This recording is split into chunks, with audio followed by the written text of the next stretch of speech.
nobody should own a Generation 1 Honda Insight. Hey everybody, this is my 02 CVT. I just bought this a couple days ago and put a little video out, kind of an intro.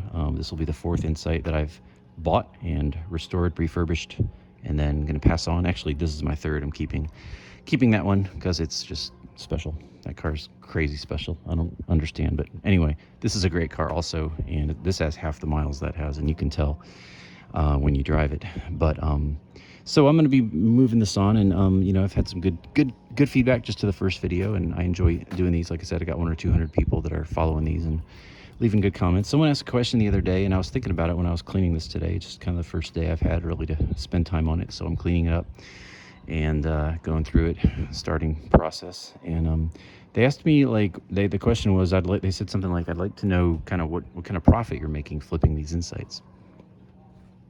So here's the answer. There's no profit flipping a Honda Insight Generation 1. And I'm not doing this for the money, and I'm not doing it for the glory, because there's none of either. So I want to talk about that for a minute. You know, this is a car that you can't find parts for. The parts that, like, for example, catalytic converters, forget about it. Window regulators, forget about it. Little things like that just don't exist. So you got to get them used. You got to make them. And then if you do want to spend the money, like, this has a big dent. So if I want to fix that, that's $500 minimum to get that fixed. I looked at a door, getting a new door, which is like $200-300, but this has been garaged for 20 years, and to find a door that's going to match, and I checked the paint code, which I think is NM630. There are 5 shades of this gray that Honda released for this car. So I've got a 20% chance of even getting the right shade of gray. Otherwise, it's not going to match. So, you know, that's money. The IMA battery, if it goes out, and most of the dead ones that are cheap, you know, if you get one for $1,000 or $2,000, which is what the cheap ones are, usually the battery is on its way out or gone. So, you know, how much money are you going to spend in a car that at the end of the day, you know, one of these, if it's in okay shape, it's worth $3,000 or $4,000 or $5,000. If it's in really great shape, it's worth $6,000 or $7,000, $8,000. You know, we're talking about a driven car that has miles. It's not a garage queen. You know, batteries $2,000 or $3,000 just for that. That's not even counting anything else. And, you know, these cars have lots of little problems. And this one, you know, came with all the normal, you know, my list of things for an Insight. I'm going through and, you know, fixing as much as I can on this affordable. So it's not about the money. Like, if I wanted to make money flipping cars, I would not be buying Insights. I would buy something like a 6th gen Civic that needed help and could be restored and sold for good profit, you know? Something like that. This is not the profit car. It's just not. And furthermore, like, the amount of, like, for each of these that I've done, this will be the third. Again, that's 3, but I'm keeping him. So this will be the third one I buy and sell. My profit on the parts is maybe a few $100, like under 1,000 definitely. So let's say like $800 is like the profit. You know, that's after I like spend the money on the car, get the parts. But you know, here's the thing. Like, number one, you don't even factor into like finding a good Honda Insight. Like, this is a fairly good, I call this a beater. It's a fairly good beater Honda Insight. I want to say beater, I mean, it's got 2 spares on it, guys. The other 2 front tires are so bad they're showing cable. And I drove it home that way 2.5 hours, which was probably stupid.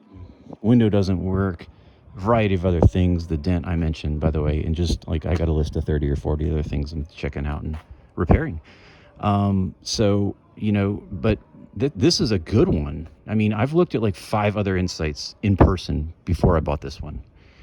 And so, like, you know, we're not even talking about the time of like calling and figuring out and like going and looking at the car and like driving. You know, I've driven 2 or 3 hours one way and walked away because the car was crap. So that goes into it. That's time lost. You know, driving time, the gas for all that, figuring out. And then the other part is the risk. Like, this was a risk. Like, every car you buy, you know, that's cheap, that needs work. You know, the person sold this to me very clearly saying it needed work. They like, these are the problems, you know, and that's a risk. Like, I could get this home and this could be a paperweight, you know, it could be a paperweight. Like, if the transmission goes out or the engine or something, you know, if those were no good or the catalytic converters were no good, like, the cost of fixing some of that stuff can just get exorbitant. So, like, there's the risk involved too. And then, like, even with all that said and done, like, I've done well so far. I've gotten lucky. I've thought, like, made good decisions on the cars. But then, like, the other issue is, like I said, once I, like, do all the parts and, put all the parts on the car, and I'll make, again, like, I'll make a few $100s. Let's say, I think I've made $600, $700, $800 in the other 2 Insights I've sold. Big whoop. That doesn't even count any of my time. Like, I'm spending, like, probably 150 or 200 hours easy on each of those cars. And so for 200 hours and $800, that's 800 divided by 200 is 800 divided by 200 is $4 an hour. $4 an hour is what I'm making, and I'm worth more than that. And again, that doesn't count the research and the risk and all the stuff. And in that 200 hours, like, I'm going through these cars. I mean, through them. Like, I just detailed this thing. Like, it's gross work. Like, all this. I mean, everyone go look at your door jambs. They are not going to look this clean. Like, just cleaning the door jambs. Like, all these little things that obviously I have not cleaned yet. Just cleaning this entire surface with grease cleaner. All this stuff was just caked with dirt. And this was, again, a covered car. But, 21 years on the road, it does something to a car. Same thing here. Just this channel. Go look at your channel. This thing was just black before I got a hold of it. And this. So just, doing all this little detail work. And I'm talking like little things. Like, I am doing everything I can to these cars. I'm adjusting door jambs. I'm replacing these latches. I'm fixing, there's 4 clips that hold that in. One's broke. So I'm going to get that fixed so it can, seat properly. Gas cap. Here's a good one. Go look at your gas cap. Again, we're talking about the profit. What kind of profit do you make flipping Insights? Open up your gas cap, your gas tank lid. I spent like 10 minutes cleaning and degreasing this with a little brush.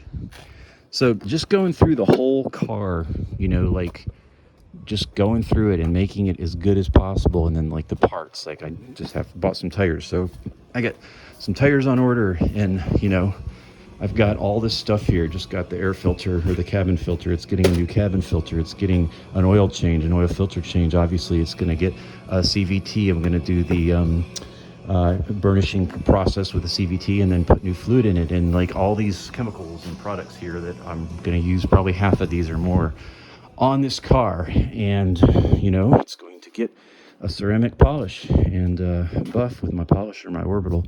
I could go on and on and on. The point is, like, the there's no profit. There's really no profit. It's just it's a passion thing. And I guess I'll kind of close with that, like, why do you do this? And it's like, because it's fun. Like, it's just fun. And, like, it's not about the money. It's not about, like, getting views on YouTube. It's just like, it's like doing something right, like doing it right just for the sake of doing it right. Like, I took a toothbrush and cleaned every crevice here on this car. Like, all these were just caked with years where no one had really done a real detail. And so I did that, like, with a toothbrush, every single crevice and crack in all the body panels. Why? It's not to make money. It's just to do it right. Like, just doing things right for the sake of doing them right is a lost art. And I just enjoy, like, there's a satisfaction of doing something right. And, like, you feel good. Like, you're one of the few people left on the planet. That shuts now properly, by the way, because I adjusted the pin there. And just doing stuff right. Like, for the sake of doing it right. Like, you did a good job, and you created something, and you fixed something, and you made something better, and then you pass it on to somebody. Like, you made them better, and they were like, wow, I get, like, I get something that's been cared and loved. And that's really important to me. Like, it really, really is. So, what's the profit on flipping Insights? There's no profit, but there's a great reward. And this doesn't apply to Insights. It's like whatever you do with your life. Like, do stuff right for the sake of doing it right, when no one's watching. And, like, it's going to bless you. It's going to make you a better person. And then it's going to, like I said, it's going to overflow onto other people. Because this car's not perfect. It's not going to be. But, like, I'm really excited about making it as awesome as I can, and then driving it for a month or two, and then finding somebody that wants it. And that's going to be fun. So, anyhow, that's the update on the 02 CVT Insight. This is really cool. I just scraped off these vinyl letters, but it burned it into the tin. So, it's kind of cool. cool feature. Anyhow, let's keep this under 10 minutes. Peace. Do things right just because. Later.